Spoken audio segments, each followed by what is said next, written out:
What's up, Throttlers? Aristotle Full Throttle here, and today I have a very special guest with me, Bad Panda. You may know him from other live videos that I've done before, and today we're going to do a Star Wars news update. There's some big things happening in the Star Wars world. Of course, Rogue One just came out and was one of the highest grossing movies of 2016. I think it was number 10 on the list. Something like that, yeah. Actually, it was up high up. It might have been the second. It was definitely the top five. Yeah, so it was in the top five, and then funny enough, The Force Awakens was actually number 10. It came in number 10 on one of the highest grossing, top 10 highest grossing movies of 2016. Wow, a prequel actually outperformed the Force Awakens. Didn't see that coming. But it made the bulk of its box office in 2015, but because it was still in theaters in 2016, I see. It still made enough money to crack the top 10, which I think is pretty impressive. Seen it 9 times myself, and I still find it highly entertaining. Which brings me to the Star Wars universe, and what is it that we love about Star Wars? And I really do enjoy The Force Awakens, though there's been a lot of complaints that is a lot of recycling of A New Hope. Well, you kind of have to do that just to prove you can be like A New Hope. I kind of thought that was the point, was that they have to just compare it. You have to try and reinvent the wheel and just kind of go like back to basics and beginning and just say like, hey, this stacks up against the original. Exactly, and I thought that, I kind of give it a pass for that. I was like, this movie is good enough J.J. Abrams had a really hard gig. He had to get people who were already Star Wars fans on board, and also apologize for the prequels, and somehow he had to redeem that. Yeah, that's a pretty. I think that's a harder task than what he had to do on Star Trek, which was reinvent that entire franchise using time travel. This one, you couldn't even do that. You had to just kind of say, "Look, I can make something that's as faithful to the original, and not earn the nickname Jar Jar Abrams in the process." He did a good job. It's true. I never made the connection. JJ equals Jar Jar. Could have been. So, Rogue One. Now, we're going back. This is the second Disney, under the tutelage of Disney, this is the second Star Wars movie that they're making. And, again, it relies so heavily on A New Hope. And if you think about it. I mean, it never really set out to do anything more than that. But for me, as a movie, I like it. I don't love it, and the reason why I don't love it is because I don't feel it's like elevated the Star Wars universe. Not that it meant to it originally, but it expanded it. It's like an appendix, like it's the appendices to the Lord of the Rings. You don't really need to read them to get the whole story. That's true. But if you want to, there's those tie-in novels that people love to read just so they can say like, oh, this is how this happened. This is like one of those come to life, and it's like you don't really need that story, but it's nice to have. And personally, like, do you ever play the game Dark Forces? Yes. Yeah. That's for those of you who don't know, there was a video game in the 90s called Star Wars Dark Forces, and I tried it again recently, and it's basically trying to tell their version of the Rogue One story, and it sucks.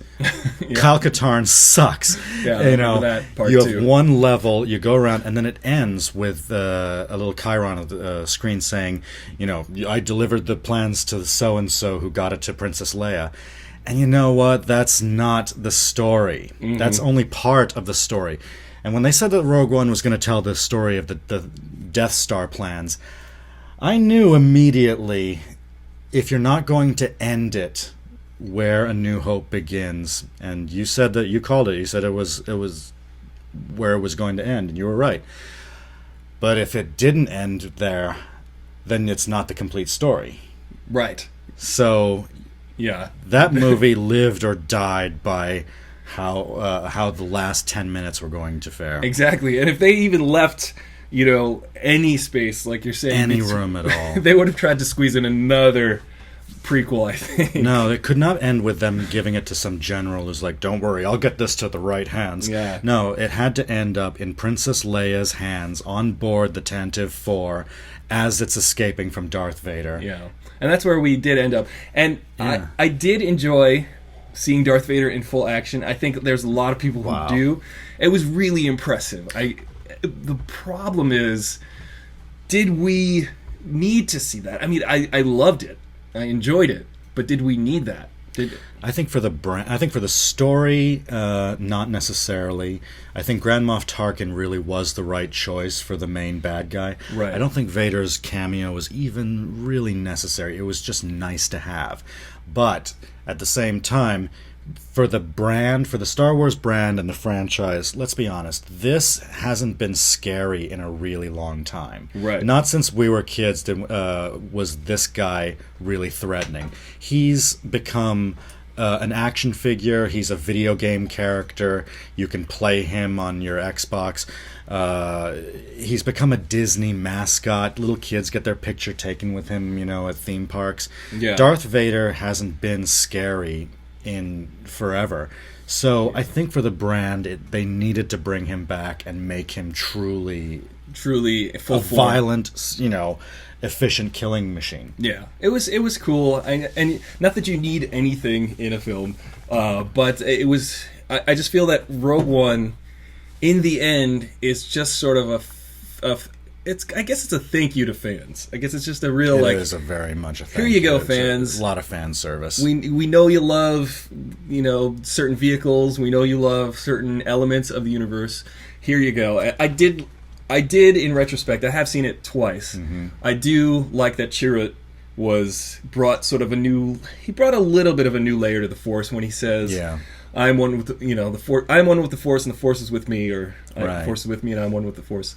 I think that's something new you could say instead of "May the Force be with you." There's I think that's a good alternative, and it just shows that Jedi mysticism is no different than any other religion. It has many different offshoots and variations, and probably different sects. Different temples and sub cults maybe. Yeah. So yeah, the Force is just like any other faith out there.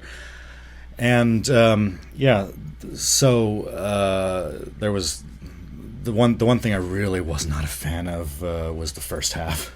Yeah. That first half with all what was the deal with the tentacle porn? Thinking to go into the guy's head. I had a lot of questions about that too. I was like, I guess it's a new alien, but how is it reading is it using the Force to read his mind? It's eating his thoughts. It has an appetite for. Yeah, I felt like Forrest Whitaker's character could have been cut too. Yeah, definitely. Forrest Whitaker's character was his voice was like this, and he just kept talking like this. And he says the part where he says, "I'll stay here. I want to die." I'm like, yeah, you can do that. We're good. You stay there. Yeah. So, and you bring up that they brought Peter Cushing back as Grand Moff Tarkin, completely CG, and sadly, we lost Carrie Fisher. We lost Princess Leia, General Leia. Organa. What do you think they should do moving forward? I mean, this is a discussion that I know that the Disney executives actually met this week. As of today, actually, there's some news on that. As of today, they released this morning. We want to assure our fans that Lucasfilm has no plans to digitally recreate Carrie Fisher's performance as Princess or General Leia Organa, the studio said. Carrie Fisher is, and always will be a part of the Lucasfilm family. She was our princess, our general, and more importantly, our friend. We are still hurting from her loss. We cherish her memory and legacy as Princess Leia, and will always strive to honor everything she gave to Star Wars, which means no more trips to the uncanny valley for the late Carrie Fisher. Yeah, so that was a bit of a relief for me. That is a relief, actually. I was thinking, I mean, there is 11 months before Episode 8 comes out, so they do have time to figure out. They already shot General Organa, Princess Leia, Carrie Fisher in Episode 8 already. She's completed that work. Though I know that from rumors I heard that she was going to have an even larger role in Episode 9. So a final confrontation with Kylo Ren, it said, possibly a lightsaber duel. It would have been very, very cool. But the other possibility is recasting. I think there has been recasting in the universe. Yes, we've got two actors playing Obi-Wan Kenobi, and The original Emperor was actually played by Rick. I think it was Rick Baker's wife. Was made up with a facial casting of a chimpanzee in the original Empire Strikes Back. So how do you go to your wife and say, "Hey, honey, I've got the perfect role for you. We just gotta make you look like a monkey. It's gonna be fine. Don't worry about it. Nobody's gonna notice. You're gonna be playing a dude. we'll overdub your voice. It'll be fine. But you are the emperor of the entire galaxy. So there's that. Oh boy, yeah, that's true. There has been recasting, so there is precedent for it. I think people would take it as when they recast Dumbledore. It wasn't that much of a backlash because hey, you understood, right. Why. There's nothing you can do about it. Or the alternative that no one is pushing out there is maybe General Leia still has that bounty hunter mask. She can just come back and put on that mask and go like gato, gato, right. The entire time. That would though harken back. Actually, I believe it was the movie that Bruce Lee was in after he died. But Game of Death? Oh God, that's horrible. He wore a motorcycle helmet for most of the movie. Yeah, just have Princess Leia just go around playing that guy. Yeah. I have a turbo detonator. Anyway, that would be. I think personally, they shouldn't recast because I think Carrie Fisher was synonymous with the role. What I think they should just do is figure out a new story, or if they have to do reshoots to change the course of the direction that they were going in, and either honorably do, I guess, a Paul Walker situation where they kind of have her go off into the sunset and we know she's still out there in the in the Star Wars universe, or kind of do what they did with Leonard Nimoy's passing, which is acknowledge his in-universe death. Exactly. Yeah. I mean, this does happen. People do grow old and die. Even our beloved childhood heroes. Mm-hmm. So why not just kind of openly acknowledge that? I bet they could just start off Episode 9 with a crawl, and the first thing you see is the ship on its way to Princess Leia's funeral, right. or General Leia's funeral. Yeah, and it's totally reasonable that the leader of the Resistance, the general of trying to hide out, something, a battle could have happened, and she could have passed in the battle, and she was living a pretty hardcore lifestyle. Seriously, I mean, she was high risk, Princess Leia, General Organa, something could have happened, and it does bring more weight, I think, to the overall story. And Star Wars is an ongoing thing, so this is going to happen. People are going to come and go, and I think it's good tradition to keep the same actors as the people who they originally cast, unless it's going to unless something happens where Daisy Ridley doesn't want to come back for Episode 9 or something. Yeah. What are you going to do? I was really keeping my fingers crossed. I was like, let's hope one of them doesn't, die before they have a chance. Yeah. Of course, I didn't expect her, but, I would have thought Harrison Ford would be the first one. Right, especially him crashing planes in Santa Monica. Yeah. But, he's a daredevil. Woody Harrelson was cast in the young Han Solo movie as somewhat of a mentor to Han Solo. Yeah. How do we feel about that? I mean, I'm actually pretty confident that this movie, it's going to be a comedy, and Lord Miller are doing it, and they did 21, 22 Jump Street, and they did the Lego Movie. Love all those movies. Think they're some of the best modern comedies. They were definitely better than they were better than any of those movies had any right to be. Right, exactly. So they took something that was sort of questionable to begin with and sold it. I was totally sold, especially 22 Jump Street. I will argue that is the best comedy sequel, I think, ever. Yeah. My name's Jeff. I can't for the life of me figure out what kind of actor Woody Harrelson is these days. He's sort of made this transition into really scary, aggressive, not quite a bad guy, but just an unhinged guy type. Yeah. He started off as being like such a lovable Woody character from Cheers, and then he's gradually progressed into No Country for Old Men territory. Yeah, he was. The cool thing about Woody Harrelson is he's such a good actor that he can play a sketchy guy, he could play a lovable guy, he could play a dumb guy, and he just really can. He's got the talent to do it. So I see, if he is going to play a mentor to Han Solo, he's going to be he's going to be a shady character. Oh, what if he's the bad guy? What if he's the villain? Ooh, that would be good. Yeah. It'd be funny. You know what I really want this movie to be called? I just wanted the title to be called The Kessel Run. A Han Solo adventure, The Kessel Run. Because that's really what I want to see, is the Kessel Run. It'll be a 2-hour pod race. Yeah, true. Pod race through the... it'll finally get fans to stop pointing out the parsec thing. The parsec being a unit of distance instead of a unit of time. I was going to say the movie will just be a 12 parsec length pod race, but...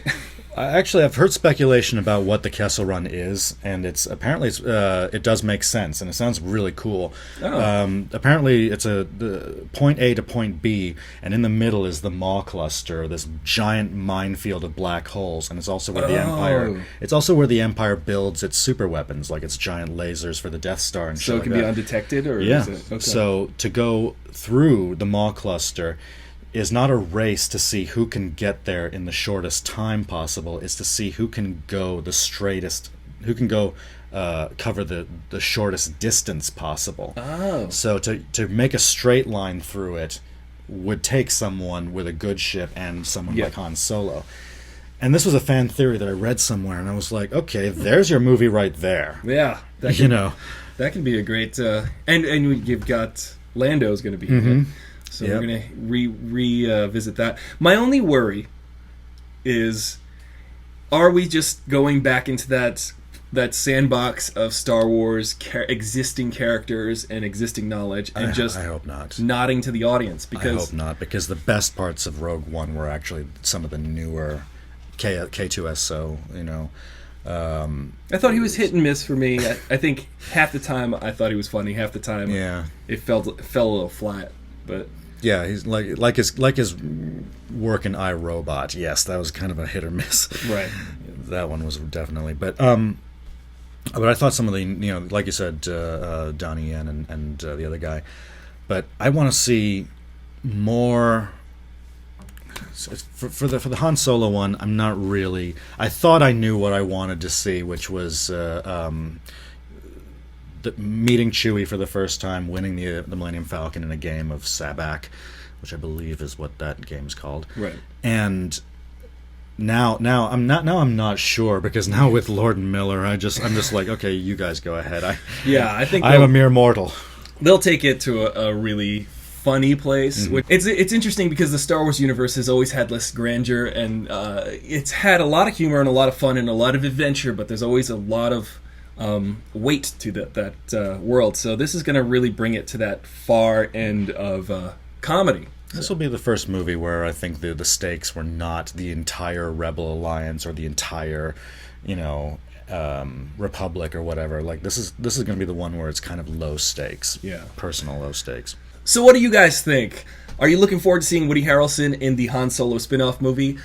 What do you think they should do regarding Princess Leia's character moving forward in the Star Wars universe? Let me know in the comments below. Remember to subscribe to this channel, share this video with your friends, and, have a grand old time. And my special guest today has been Bad Panda, and you can check out the Bad Panda video blog. There'll be a link down in the description. I'm Aristotle Full Throttle. And I'm Bad Panda. And I'll see you later.